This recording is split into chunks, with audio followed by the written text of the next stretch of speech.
One of my main thrusts in the fire museum when I first started collecting was to get helmets from foreign countries because they all look different and they seem to be somewhat more stylish and whatnot. So as we go through this, I'm going to pick a country each one of these presentations, and today I'm going to take Spain and Portugal and just kind of go over some of the history of those helmets. The first helmet that I have here is from Madrid, Spain, and it's from 1805. And this happened to be given to me by a collector from Denmark, and it was very good shape. It's in very good shape, probably still be worn, but only by a person with a very small head. But this was actually the fire helmet that they wore in Madrid in about 1805.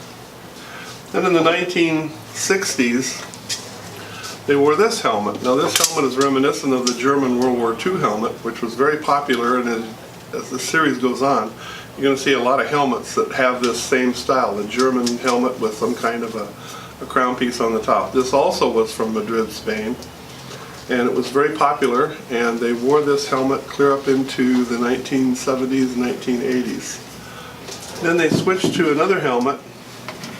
This helmet's very reminiscent of our first due, and it's one that was used all over the country, and it's kind of interesting. In Spain, all the volunteer firemen wear black helmets and all of the paid firemen wear red helmets, and that includes the officers too. And I asked one of the officers one time, I said, how can you tell who's who as far as being an officer goes when you're all wearing the same color helmet? And he said to me, payday. So that was how they determined that.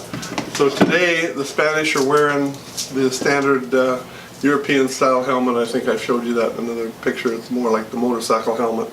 Not too much character to it, but pretty safe helmet. Then we go over to Portugal, and in about 1880 they went to this style of helmet, which was leather, and it has the Portuguese eagle on the front here, and this happens to be from Lisbon, and it was a very popular helmet, and it has still in pretty good shape.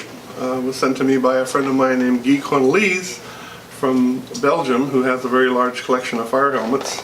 And then in 1920 they went to this style of helmet, which this is more like a parade helmet than it is an actual fire helmet. And if you look at this design, and you'll see this again when we get into the French helmets, this is actually a French helmet, but again it has the Portuguese eagle on the front and the sign from Lisbon, the little coat of arms from Lisbon right here.